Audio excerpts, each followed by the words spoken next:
Chapter 1, in which the tree with the zinc plaster appears again, by Victor Hugo, from the book Les Misérables. Some time after the events which we have just recorded, Sieur Boulatruelle experienced a lively emotion. Sieur Boulatruelle was that road mender of Montfermeil, whom the reader has already seen in the gloomy parts of this book. Boulatruelle, as the reader may perchance recall, was a man who was occupied with divers and troublesome matters. He broke stones and damaged travellers on the highway. Road mender and thief as he was, he cherished one dream. He believed in the treasures buried in the forest of Montfermeil. He hoped some day to find the money in the earth at the foot of a tree. In the meanwhile, he lived to search the pockets of passers-by. Nevertheless, for an instant he was prudent. He had just escaped neatly.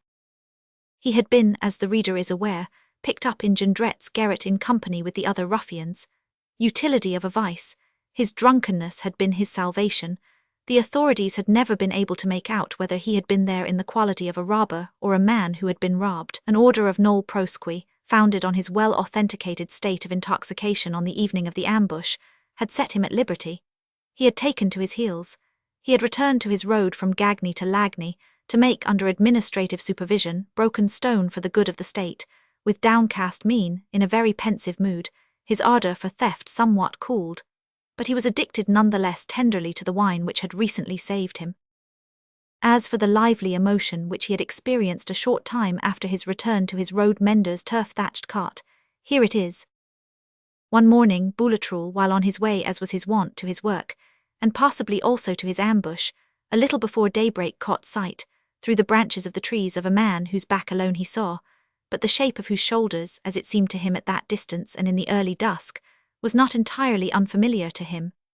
Boulatruelle, although intoxicated, had a correct and lucid memory, a defensive arm that is indispensable to anyone who is at all in conflict with legal order. "Where the deuce have I seen something like that man yonder?" he said to himself, but he could make himself no answer, except that the man resembled someone of whom his memory preserved a confused trace. However, apart from the identity which he could not manage to catch, Boulatruelle put things together and made calculations. This man did not belong in the countryside. He had just arrived there, on foot evidently. No public conveyance passes through Montfermeil at that hour. He had walked all night. Whence came he? Not from a very great distance, for he had neither haversack nor bundle, from Paris, no doubt. Why was he in these woods? Why was he there at such an hour? What had he come there for? Boulatruelle thought of the treasure. By dint of ransacking his memory, he recalled in a vague way that he had already, many years before, had a similar alarm in connection with a man who produced on him the effect that he might well be this very individual. "By the deuce," said Boulatruelle, "I'll find him again. I'll discover the perish of that parishioner. This prowler of Patron Minette has a reason, and I'll know it. People can't have secrets in my forest if I don't have a finger in the pie." He took his pickaxe, which was very sharply pointed. "There now," he grumbled, "is something that will search the earth and a man." And as one knots one thread to another thread, he took up the line of march at his best pace in the direction which the man must follow, and set out across the thickets. When he had compassed 100 strides, the day, which was already beginning to break, came to his assistance, footprints stamped in the sand, weeds trodden down here and there, heather crushed, young branches in the brushwood bent, and in the act of straightening themselves up again with the graceful deliberation of the arms of a pretty woman who stretches herself when she wakes, pointed out to him a sort of track. He followed it, then lost it. Time was flying. He plunged deeper into the woods and came to a sort of eminence. An early huntsman who was passing in the distance along a path, whistling the air of Guillory, suggested to him the idea of climbing a tree. Old as he was agile. There stood close at hand a beech tree of great size, worthy of Tityrus and of Boulatruelle. Boulatruelle ascended the beech as high as he was able. The idea was a good one. On scrutinizing the solitary waste on the side where the forest is thoroughly entangled and wild, Boulatruelle suddenly caught sight of his man. Hardly had he got his eye upon him when he lost sight of him. The man entered, or rather, glided into, an open glade at a considerable distance, masked by large trees, but with which Boulatruelle was perfectly familiar, on account of having noticed, near a large pile of porous stones, an ailing chestnut tree bandaged with a sheet of zinc nailed directly upon the bark. This glade was the one which was formerly called the Blaru Bottom. The heap of stones, destined for no one knows what employment, which was visible there 30 years ago, is doubtless still there. Nothing equals a heap of stones in longevity unless it is a board fence. They are temporary expedients. What a reason for lasting! Boulatruelle, with the rapidity of joy, dropped rather than descended from the tree. The lair was unearthed. The question now was to seize the beast. That famous treasure of his dreams was probably there.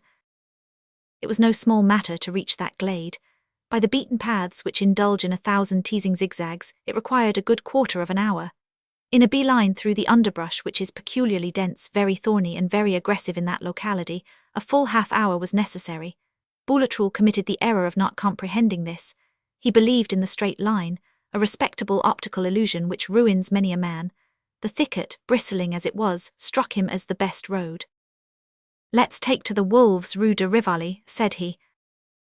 Boulatruelle, accustomed to taking crooked courses, was on this occasion guilty of the fault of going straight.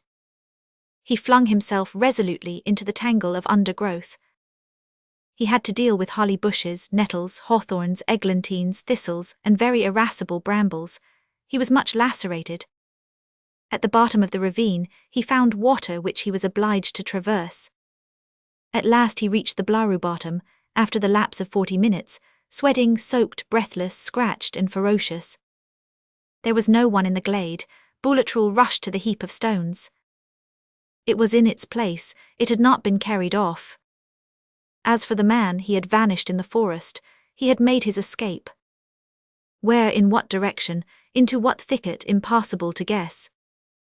And heartrending to say, there, behind the pile of stones in front of the tree with the sheet of zinc, was freshly turned earth, a pickaxe abandoned or forgotten, and a hole. The hole was empty.